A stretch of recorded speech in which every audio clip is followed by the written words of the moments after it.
Dizem que monstros não existem, mas desde o princípio dos tempos eles vêm nos assombrando. Criaturas imensas e aterrorizantes.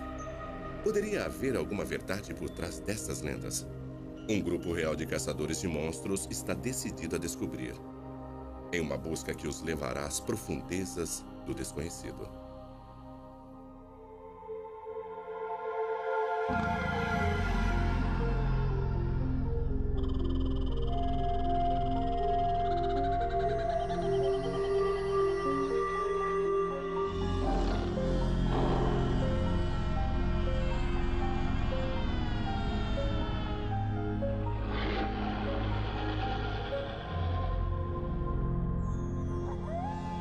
Caçadores de monstros.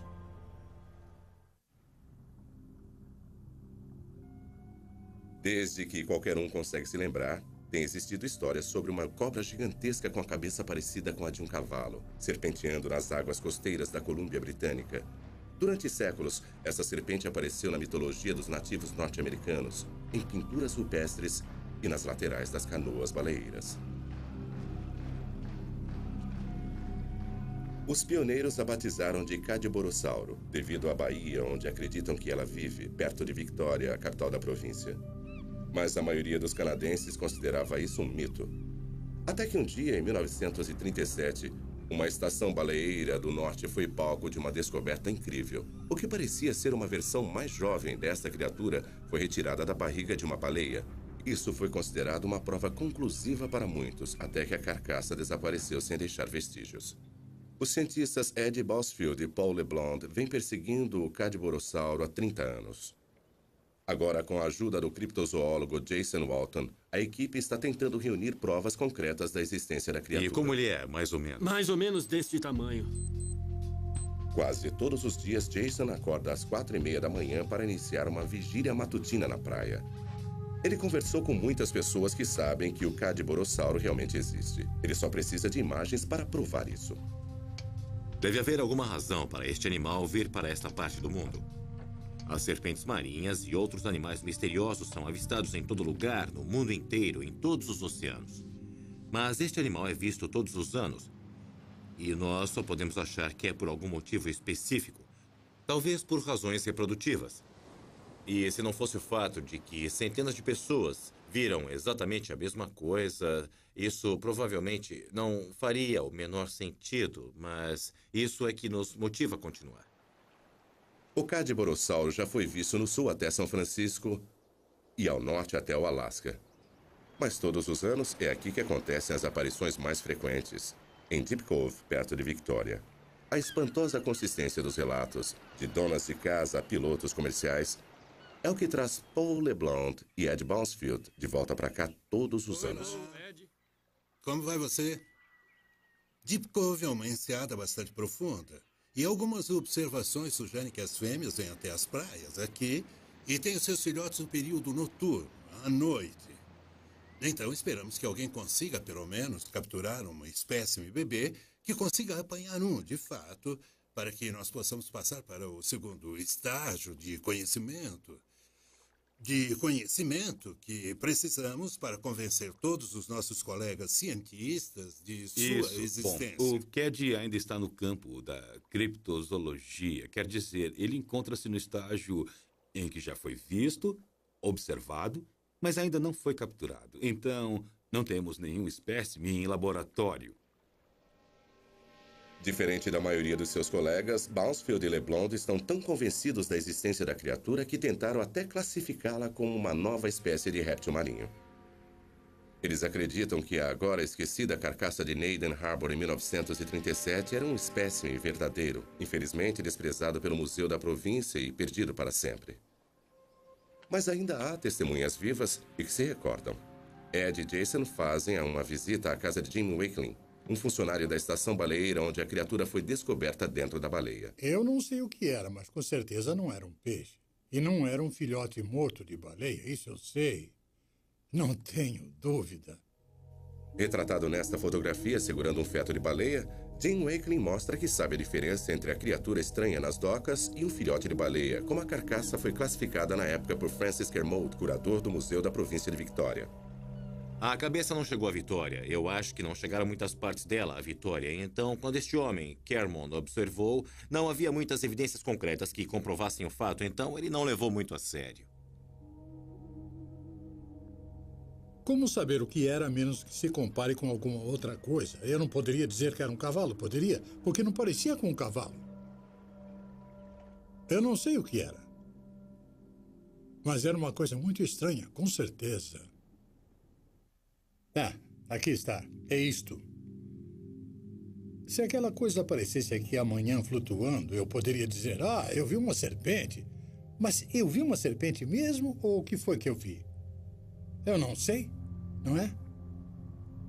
Vocês também não sabem. Vocês ainda não podem afirmar que era uma serpente marinha, apesar de que parecia ser.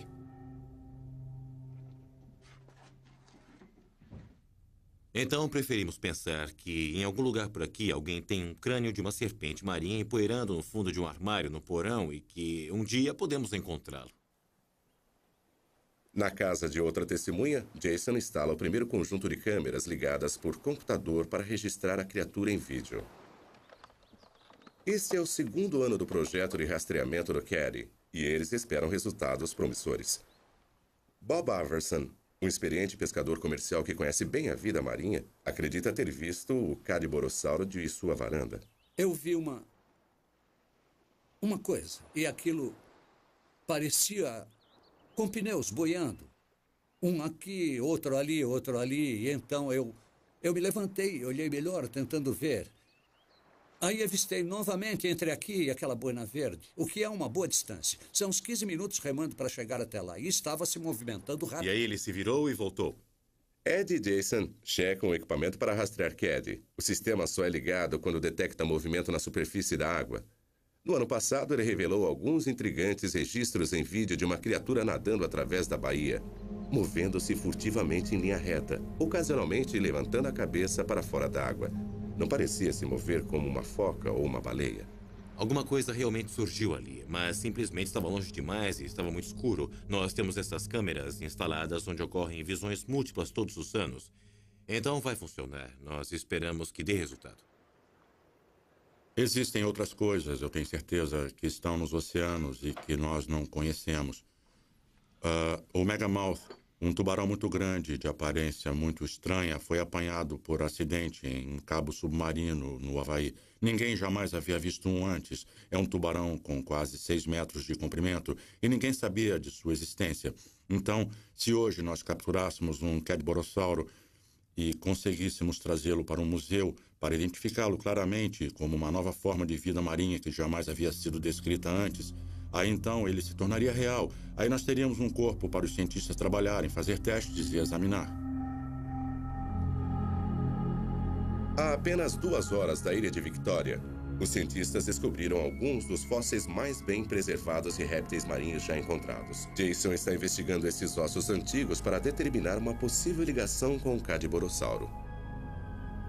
Répteis marinhos com 15 metros, como este Elasmossauro, costumava habitar as águas profundas da ilha de Vancouver há 80 milhões de anos. Seria possível que algum tenha sobrevivido até hoje? Você acha que existe alguma característica física comum entre este indivíduo e estes ossos aqui? Bom, os dois têm um corpo longo e esguio. Este parecia possuir uma cauda bastante longa, bem parecida com a deste outro aqui. Certo. Mas nesta fotografia, bem na ponta da cauda, parece haver uma barbatana bifurcada, como a que nós encontramos na cauda de uma lagosta. Acha que pode ser uma criatura viva, natural, ou considera que... Acredito. Eu acho que isto é a carcaça de algum animal. Acho que quando existem 2 zoólogos marinhos que afirmam que aqui existem evidências suficientes para continuar investigando, isso mesmo, eu acho que eles devem continuar investigando. Enquanto isso, as aparições continuam acontecendo. Recentemente, um experiente piloto comercial em um voo rotineiro de instrução avistou um Cadiborossauro nas águas de Deep Cove. Era um voo de treinamento, então o objetivo deste exercício era fazer repetidas decolagens e amaragens. E então nós pousamos bem ao lado daquele objeto na água, que por acaso era o Cadiborossauro. Nós dois olhamos, porque havia 2 pilotos no avião, Então, nós olhamos um para o outro e dissemos ao mesmo tempo: eu acho que é melhor não contar a ninguém, porque era como se fosse o Pé Grande ou o monstro de Loch Ness, entende? Uma criatura mítica e conseguimos vê-lo. O animal estava nadando mais ou menos em linha reta. Ele não estava Não, zigue-zagueando ele de um estava lado nadando para o numa outro. linha reta. O Dr. Ed Bouncefield fez uma visita a Don, com o objetivo de voar sobre a mesma região da enseada na mesma época do ano. Ele esperava ver o Cadiborossauro de novo. Então, o seu corpo fazia voltas bem altas. Isso dava para ver através delas. Dava Isso. para enxergar É. através delas. Então não existe nenhum outro animal marinho que... Não. Com certeza nenhum deles poderia... Não poderia ser uma foca, ou um golfinho, ou nenhum outro. Eu os vejo o tempo todo e quando eles saltam, eles espirram água e desaparecem. A essa altitude, não é fácil avistar até mesmo um monstro marinho com tamanho entre 9 e 20 metros. Na verdade, Don pensou ter confundido a criatura com um tronco flutuante. Mas quando ele começou a se movimentar, estava nadando mais rápido que o avião. Foi naquela ilha ali em frente que nós vimos o Caddy. Nós pousamos mais a oeste dela, bem ao lado do Caddy. Então, Ed avista alguma coisa misteriosa. Eu acho que vi um tronco flutuando mais ali à frente. Dom, mas para... Está quase aqui na frente. Tem um tronco flutuando na superfície, perto da praia. Ok, vamos dar uma olhada. Poderia ser um tronco imenso. Poderia ser alguma outra coisa. Mas quando eles fazem a volta para observar melhor, não encontram nenhum vestígio. Bom, tem uma foca ali na água. Você está vendo a foca? Estou sim, mas o tronco era um pouco maior do que ela. Só que ele não está em lugar nenhum. É. Bom, eu vi um tronco ali embaixo, 2 pedaços do tronco. E quando nós fizemos a volta e retornamos, o tronco tinha sumido. Aqui estou eu com uma câmera e não tirei nenhuma foto do tal tronco. Isso acontece nas melhores famílias. Durante os meses de maio e junho, a alta estação para as aparições, Jason viajará por toda a Victória para divulgar a criatura, pendurando cartazes e incentivando as testemunhas a dar depoimentos. Temos que manter nossos olhos bem abertos, porque estas criaturas aparecem depressa e depois desaparecem.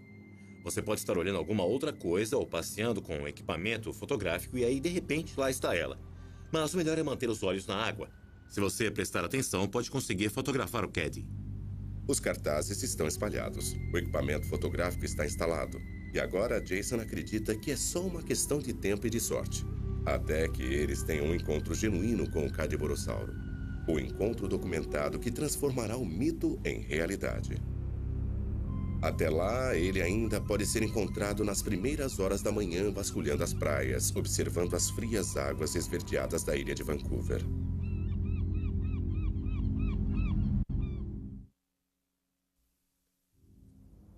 As profundezas dos oceanos ainda abrigam muitos mistérios, muitos territórios desconhecidos, muitas criaturas que ainda estamos por descobrir. Mas que tal encontrar cara a cara uma fera mítica gigantesca, a poucas horas de uma grande metrópole? Aqui no sudeste da Austrália, não muito longe de Sydney, as pessoas afirmam ter encontrado um macaco gigantesco, um pé grande que eles chamam de Yowie. Conhecido por ser um caçador inteligente e selvagem, ele vagueia pelas florestas do interior e pelos quintais, procurando por alguma coisa para comer. Não é à toa que esta fera enorme com 3 metros de altura vem deixando as pessoas apavoradas há séculos. A dilaceração indica a morte de animais pelo Yowie. Decapitação, o pescoço quebrado, desmembramento do corpo. Todas essas coisas não me deixam muito tranquilo. Me disseram que podia ser um canguru, um wallaby, um wombat, qualquer coisa, mas o que eu ouvi ali na floresta foi uma coisa que nunca tinha ouvido antes e eu não conseguiria descrever aquele rugido para mais ninguém. Era muito ameaçador, era muito selvagem e era dirigido contra mim. Aquilo fez o cabelo da minha nuca ficar literalmente em pé. Eu fico todo arrepiado toda vez que eu penso naquilo.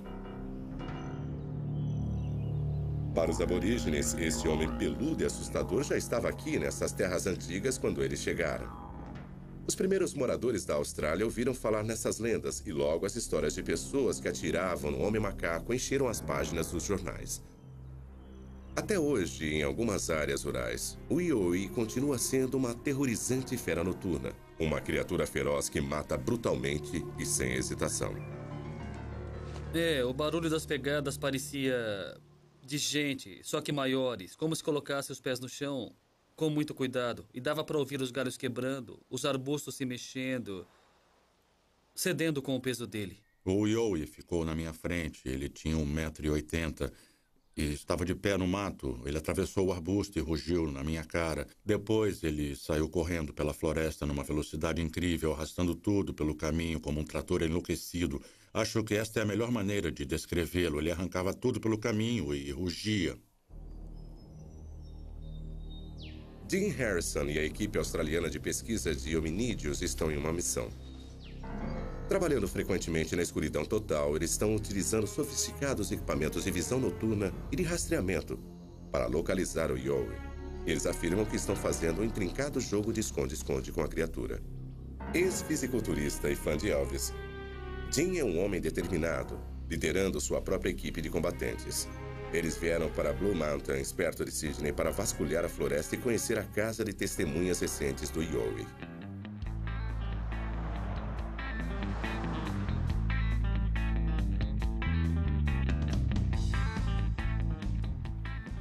Nós temos mais evidências que sugerem que a criatura existe. Só que nenhuma pessoa a encontrou? Claro, poderia ser um erro, uma farsa. 10 pessoas, 100 pessoas, 1000 pessoas, 10.000 pessoas. Onde fica essa linha que separa a ficção da realidade? As pessoas dizem, não pode ser. E eu pergunto, por que não? Além de Dean, outros membros importantes da equipe incluem Ashley Mills, um especialista em eletrônica e rastreamento, Trevor Smith, joalheiro e especialista em mapas, além de diversos comerciantes, advogados e esportistas esperando por um encontro com o Yoi.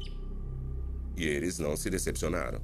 Expedições anteriores revelaram o que eles acreditam ser tocas do Yoi, pegadas e mordidas em árvores, para não mencionar pedras atiradas contra eles em diversas ocasiões. Certo. Ashley acabou de ter um avistamento perfeito, em plena luz do dia. 2 pedras jogadas contra ele. Depois aquela coisa correu e se escondeu, mas ele disse que a viu. O incidente que deu início a tudo para Dean aconteceu tarde da noite, quando ele estava correndo em uma floresta perto das ruas de um bairro de sua cidade. Quando parou para conversar ao telefone com sua mulher, ele começou a ouvir um barulho nos arbustos. Eu ouvi os galhos sendo quebrados e o que quer que fosse estava chegando bem perto. Eu disse para minha mulher, Dona, acho que tem alguém me seguindo. Quando eu me virei um pouquinho, eu vi aquela silhueta enorme parada bem ali, atrás da folhagem. Então, ele foi se esgueirando por trás dos arbustos. E aí eu pensei, oh meu Deus, o que é isso? E quando eu dei o primeiro passo, ele começou a correr atrás de mim. Foi o rugido mais horrível, mais assustador que eu já ouvi na vida. Parecia alguma coisa entre um leão e um urso ao mesmo tempo. Quando eu corri, aquela coisa disparou em alta velocidade. Ele entrou no mato, passou pela minha esquerda e correu a uma velocidade 4 vezes maior que a minha, pela folhagem, onde eu mal conseguia andar por causa da escuridão. Ele rosnava e rugia o tempo todo e a cada passo dava um berro gutural. Era diferente de qualquer coisa que eu já tenha visto na vida e nada que Hollywood já tenha inventado. Era muito poderoso. Se aquela coisa tivesse me apanhado, eu não sei se ia ter tempo de gritar. Teria quebrado meu pescoço como um palito de dentes, bem desse jeito. Como pode uma criatura dessas ainda existir? Alguns cientistas especulam que talvez seja um descendente de um gigantesco macaco primitivo de 3 metros, o Gigantopithecus black, que antigamente habitava a Ásia. Baseado em dezenas de relatórios de aparições, Dean e seu grupo acreditam que a criatura pode ter migrado aqui para as Blue Mountains, que hoje em dia é uma reserva florestal. Um território antigo que abriga várias espécies raras de animais e plantas que não são encontradas em nenhum outro lugar da Terra. Nos Estados Unidos, eu até acredito que algumas pessoas podem ver ursos e confundi-los com o pé grande. Mas na Austrália não existe quase nada com o tamanho, peso e aparência geral do Yoi. E algumas das descrições das testemunhas são muito parecidas e bastante impressionantes. Essas pessoas viram alguma coisa muito semelhante, elas não poderiam estar todas enganadas. De volta à sua base, Dean e a equipe preparam o equipamento de vigilância para instalá-lo na casa de uma das testemunhas. Nós fomos chamados no país inteiro por causa do Yowie e estamos tendo sorte suficiente para estar em uma posição que nos permite tentar ajudar essas pessoas. Existe alguma coisa por aí, pelo que nos contaram, que anda roubando as iscas dos baldes. Vamos registrar tudo em vídeo. Jerry O'Connor chamou a equipe depois de diversos encontros dramáticos com Yowie. Agora, câmeras infravermelhas vão determinar exatamente o que está roubando o conteúdo dos baldes de iscas de Jerry. Ontem à noite, eu deixei isto aqui e não mexi mais. O encontro aconteceu de madrugada. Jerry foi acordado por barulhos do lado de fora de sua janela. Quando ele se levantou para verificar, não conseguiu acreditar em seus olhos. E eu saí na manhã seguinte, depois de ver aquela silhueta passar. E eu fiquei no lugar e eu tenho 1,90 m. E calculo que a cabeça dele, quando passou, batia mais ou menos aqui. Então ele parecia ter uns 2,5 m.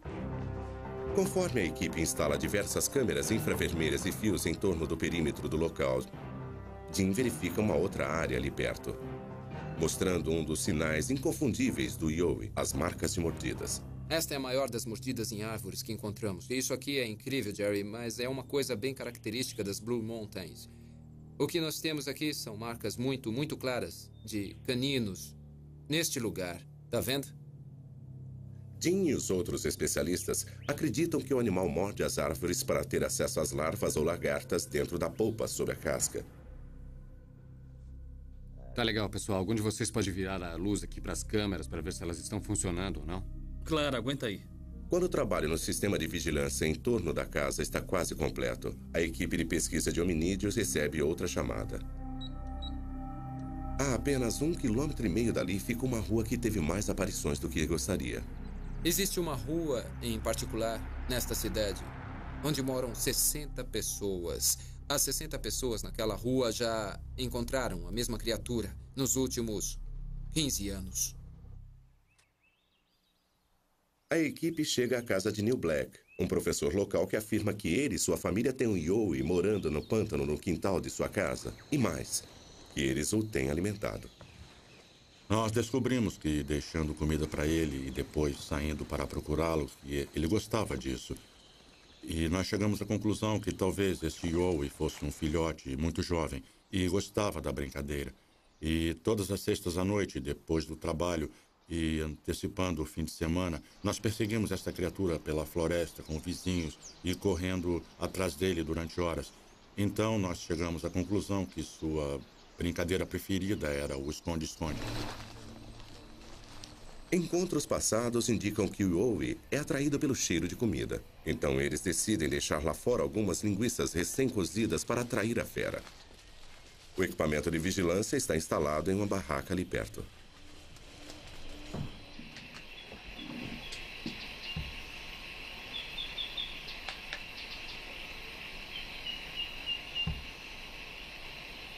O que me impressionou foi o seu peso. Ele era claramente muito pesado. Também era claramente muito forte e muito rápido. Acho que foi isso que me impressionou tanto. Não parecia uma pessoa, não existe forma de descrevê-lo. Depois de ouvi-lo, qualquer pessoa que tenha ouvido vai dizer isso não é normal.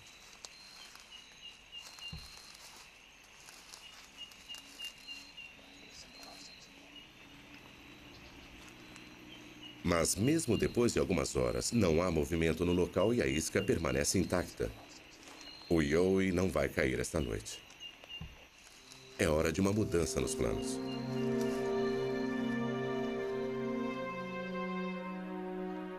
No dia seguinte, indiferente ao resultado negativo, a equipe de pesquisa de hominídeos continua partindo por uma trilha através de uma floresta infestada de cobras e sanguessugas. Pode ser perigoso, mas o próprio Dean já teve um encontro com o Yowie aqui antes. Vamos tentar encontrar alguma pista.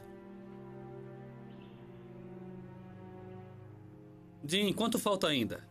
Esse sinal é muito animador. Folhagens recém-quebradas como esta significam que tem alguma coisa bem grande aqui na área, que está se movimentando e isso ainda está bem fresco. Então eu acho que estamos no caminho. Eu estive aqui há 2 anos. A quantidade de ação que nós temos por aqui não perde para nenhuma outra área que já estivemos na Austrália. Isso. Mantenha o passo. Não façam barulho. Direto ali, pelo outro lado, fica a trilha por onde ele vem. A equipe vai acampar nesta plataforma rochosa, vasculhando a escuridão em uma vigília durante toda a noite para capturar a fera. Uma vez nós fizemos barulho. E ele veio por trás, mas parou onde estava. Fez toda a volta e nos rodeou ali pelo outro lado das árvores. Ele nos seguiu a noite inteira daquela vez. Ficou com a gente de 6 a 8 horas.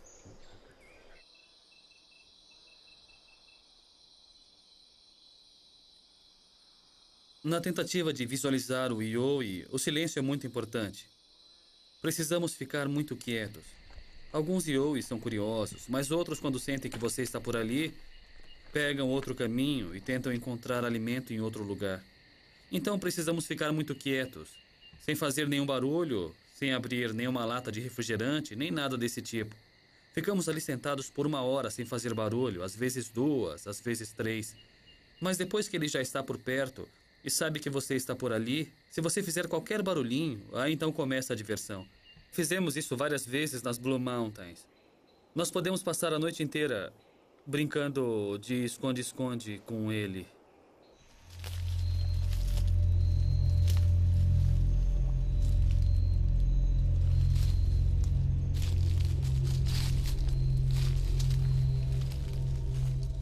O Ioi é muito inteligente, ele aprende as coisas. Ele sabe onde estão as ferramentas, onde estão as armas. Ele atira pedras, pedras enormes contra nós. Ninguém pode ser ingênuo a ponto de pensar que aqui na floresta é mais inteligente do que ele. Ele mora aqui há muitos anos e nós precisamos respeitá-lo.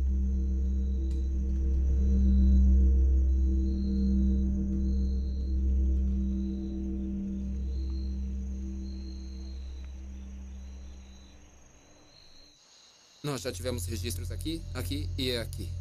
Então, eu sugiro que Trevor e Mike podem ir por este lado aqui. Eu e Ash vamos seguir essa trilha até aqui embaixo, mas se alguém perceber alguma coisa, avise pelo rádio. Em que canal? 23. Façam contato a cada meia hora. Então, combinado. A cada meia hora. O grupo se divide. Cada homem tomando uma trilha diferente através da floresta, esperando encontrar o Ioi desprevenido. O medo pode dominar uma pessoa. Sabendo que essa criatura está por aqui, vendo seus rastros e o ouvindo, quem sabe vendo o Ioi, é assustador.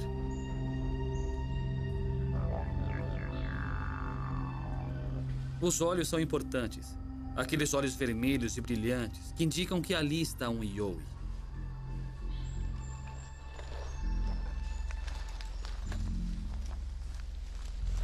Pelas experiências passadas, esta é a trilha que ele sempre utiliza. E a primeira coisa que você ouve são os galhos quebrando lá no fundo do vale. Depois você ouve alguns passos e então vem aquela corrida trovejante subindo a encosta do vale. Parece um elefante com 2 pernas pisoteando e quebrando tudo em seu caminho. E correndo pelo mato aqui ao longo das beiradas ali, direto para cima de nós. A caçada dura quase toda a noite. E várias vezes escutam-se barulhos altos na floresta. Mas no final, continuam sem ver o Ioi, sem filmá-lo. E ele continua arisco como sempre. O Ioi é um mestre em seu próprio habitat. Sua habilidade em esconder-se é o segredo da sua sobrevivência. O fato dele ter sobrevivido durante tantos anos apenas com avistamentos rápidos somente prova o tamanho da sua inteligência. Ele é um grande predador e eu posso afirmar que ele é inteligente. Ele é ardiloso. Nós já o vimos nos espreitando atrás das árvores. Ele pensa. E pensa de verdade. As suas ações são todas deliberadas. Enquanto nós, como grupo e também pessoalmente, acreditarmos na existência do Ioi, eu tenho certeza de que eu e o Dean e todo o resto do grupo vamos continuar até conseguirmos boas imagens em vídeo, suficientes para afirmar, vejam, é um Ioi. Então, Os céticos vão aparecer, aí vamos mostrar mais filmes e afirmar: olha aqui, continuam aparecendo, está tudo aqui em vídeo. Por que não acreditam em nós? Quando ele estiver numa jaula ou morto numa mesa de laboratório, só aí as pessoas vão acreditar. Mas nós não queremos chegar a esse ponto. Então estamos entre a cruz e a espada. Ignorando os céticos, os caçadores do Yowie continuam em sua busca incansável para provar a existência do homem macaco gigante da Austrália. Até agora, eles não têm um espécime nem imagens, mas continuam a registrar as aparições e desfrutar seus encontros pessoais com esta criatura feroz.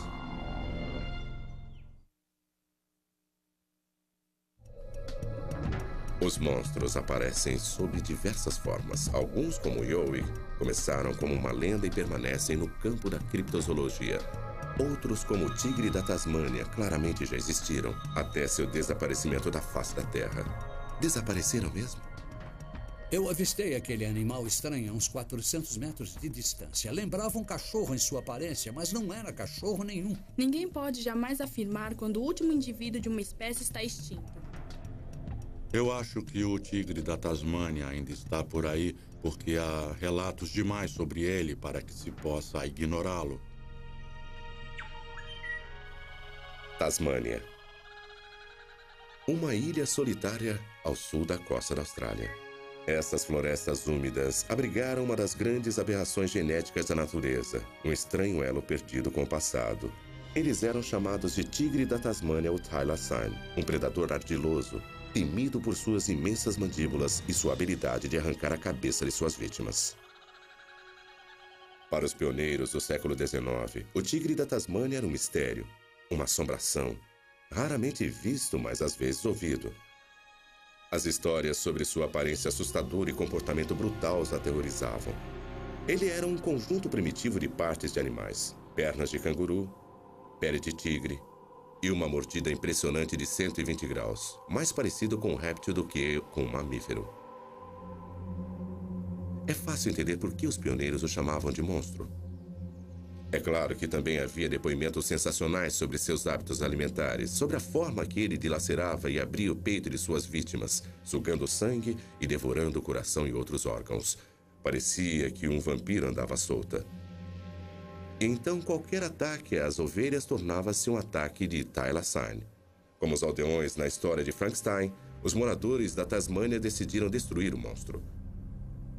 O tigre era um assassino cruel que precisava ser detido. Então, rapidamente, ele foi caçado até a extinção.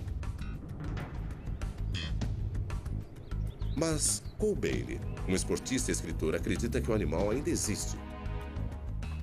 Hoje ele encontra-se em meio a uma caçada, vasculhando os vales montanhosos da Tasmânia atrás dessa criatura esquiva. Pesquisar e procurar pelo Thylacine tornou-se um trabalho em tempo integral para Cole. Não há nada mais que preencha tanto a minha vida hoje quanto tentar localizar o arisco tigre da Tasmânia. O último depoimento que eu colhi nesta região em particular aconteceu há poucos anos. Então eu tenho bastante certeza de que os tigres ainda estão vivendo nesta parte do país, no sudoeste. Como esse misterioso predador poderia ter voltado dos mortos? De acordo com a ciência, o tigre da Tasmânia desapareceu há cerca de 70 anos. Depois que o governo determinou uma recompensa por sua cabeça no final do século XIX, foram construídas armadilhas, prêmios foram estabelecidos e os animais foram capturados e mortos. Até que em 1936, o último tigre da Tasmânia foi declarado morto e a espécie oficialmente erradicada. Mas Cole acredita ter visto esse fantasma bem vivo. Foi há 3 décadas, em um rio da Austrália, que Cole viu alguma coisa na margem que viria a mudar sua vida. Ele lembrava um cachorro realmente em sua aparência, mas não era um cachorro. Ele se movimentava como se fosse um canguru. O andar peculiar desse primo marsupial do canguru convenceu Cole de que ele havia de fato visto um Thylacine. Ele seguiu as pegadas em terra, mas perdeu sua trilha entre dezenas de outras variedades. Este foi o começo de sua longa busca pelo tigre da Tasmânia.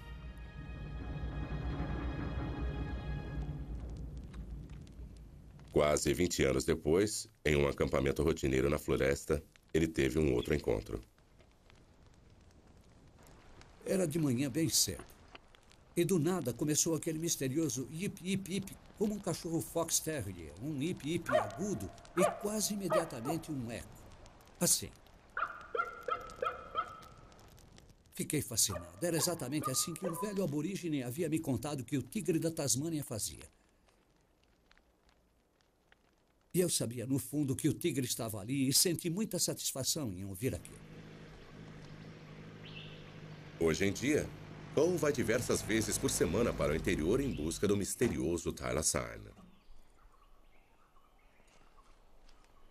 Andar nas florestas da Tasmânia pode ser perigoso. Cole encontra um dos répteis mais venenosos e agressivos do mundo, a cobra-tigre.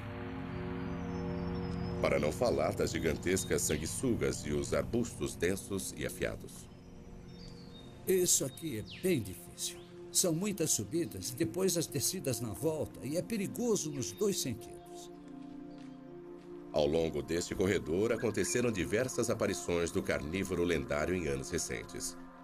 Lenhadores e mineiros prestaram depoimentos. Existem também trilhas intrigantes ao longo do caminho. E quanto mais longe ele vai, mais convencido fica de que está no caminho certo.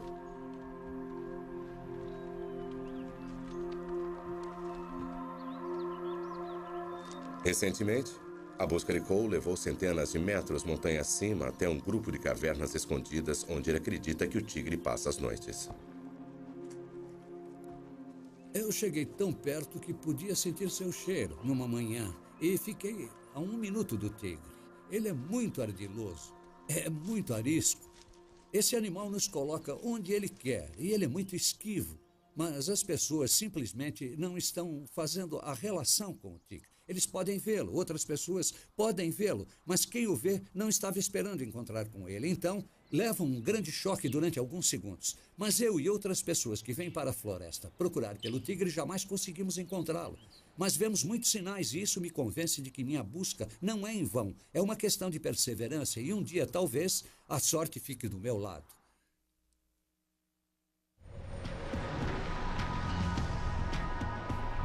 A centenas de quilômetros das selvas da Tasmânia, um projeto iniciado em Sydney terá um impacto enorme sobre a busca de Cole. Lembrando o enredo de Parque dos Dinossauros, uma experiência de clonagem está sendo desenvolvida. Se o thylacine está realmente extinto, então o Museu Australiano pretende trazê-lo de volta à vida. Nós descobrimos um filhote de thylacine preservado em formol. Um animal que todos pensávamos e aceitávamos estar extinto desde 1936. Na realidade, havia sido preservado por um colecionador da Tasmânia em 1866. Ao conservar este filhote, ele nos deu a possibilidade futura de preservar o seu DNA. Então, nós vimos nesse filhote preservado uma oportunidade, mesmo contra uma multidão de pessoas que diziam que isso era impossível, que não íamos conseguir. E quando nós terminamos, tínhamos em mão um maravilhoso DNA de alta qualidade e em grande quantidade. Nós tínhamos o DNA completo do thylacine. A clonagem desagrada muitas pessoas. O thylacine era muito assustador para muitos, mas será que quando começarmos a trabalhar com seu DNA, estaremos criando um novo tipo de monstro? Existem muitas pessoas que questionaram, mas e se ele criar algum tipo de monstro genético? Pode ser que você crie algum tipo de canguru com listras? Ou se você usar na clonagem um animal como o diabo da Tasmânia, será que vai ser grande como o thylacine, mas parecer com o diabo da Tasmânia? Qual o resultado disso? Mas a única coisa que vamos utilizar para criar este animal é a receita para um thylacine, é o DNA de um thylacine. Então eu não espero nenhum tipo de aberração monstruosa como resultado que vai escapar e devorar a população de Sydney. Eu acho que vamos recuperar o thylacine e é com isso que estamos contando. Um monte de besteira. Para que clonar um animal que ainda está por aqui? É uma brincadeira de $1 milhão. É uma aposta alta. E vai levar um monte de dinheiro, um monte de tempo. E só 5% de chance para dar certo. Eu acho que em vários aspectos este projeto é uma coisa ameaçadora para essas pessoas. Se eu quiser cortar o assunto rapidamente, vou dizer para pararem de procurar por assombrações nas florestas, porque elas podem ou não podem estar lá, e eu, pessoalmente, acho que não estão. E o fato de que vamos tentar recuperar um deles é uma forma de cortar toda a magia que existe nessa busca nas florestas, nos recantos escuros da Terra, por estas criaturas misteriosas.